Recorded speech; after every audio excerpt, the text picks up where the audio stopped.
You know, I can't really think of any other animal that gets as much press as sharks. There are very few animals that have a whole week of television programming dedicated to them. Shark Week. In fact, I would argue it's built into our DNA to like things that are a little scary.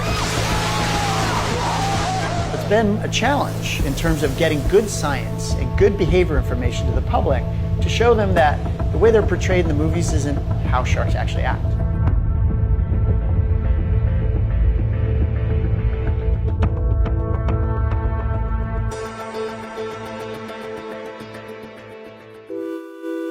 It's human nature to want to know why sharks bite people, and the simple reality of it is we don't know. We clearly know they're not interested in eating people because places like Santa Monica Bay or Waikiki Beach would be a Costco for sharks.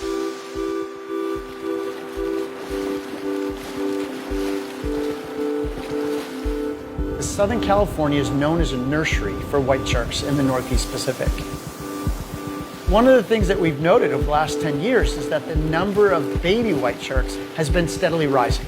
The reason why we think the white shark population is increasing is really based on the fact that they've been protected. These young sharks are using some of the most heavily populated beaches on the entire West Coast. We have to learn more about the behavior so we can increase that knowledge and get that knowledge to the public so that we can continue to share the waves with the sharks and be safe when we do so.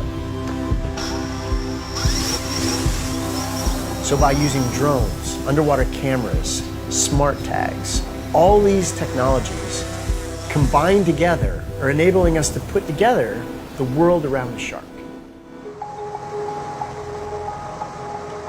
This is an acoustic transmitter. So these are the types that we can dart into a shark's back. So as the sharks swing around, if it gets within 500 yards of one of our underwater receivers, the receiver will log the time and date that the shark came by.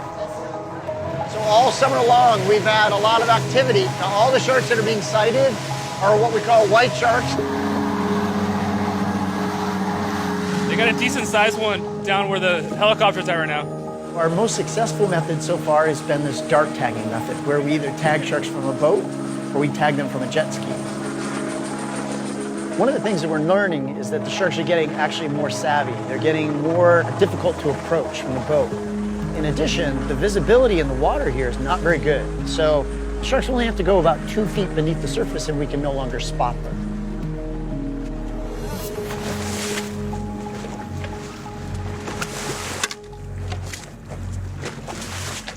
Got it. The shark that I did tag appeared to be clear. We didn't see any other tags in it, and it was a good tag. So hopefully we'll get a lot of information from that shark over the next few months and even the next few years.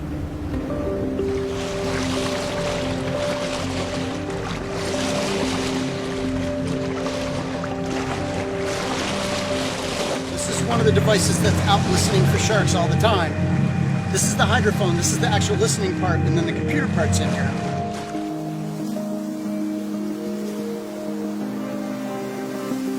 So we work closely with many of the lifeguards in Southern California to develop protocols.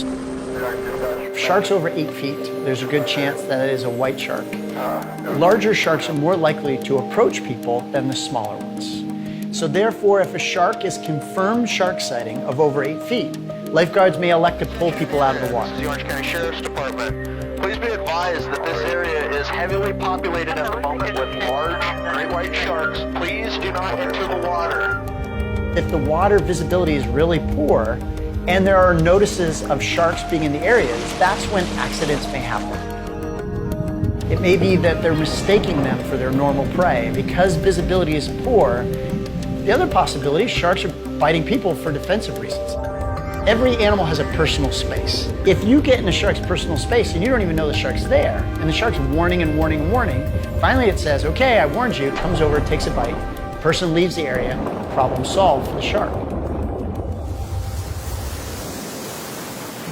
So when you consider how many people use the ocean on a daily basis in Southern California, and the likelihood of being bitten by a shark is so infinitesimally small that it almost seems crazy to worry about.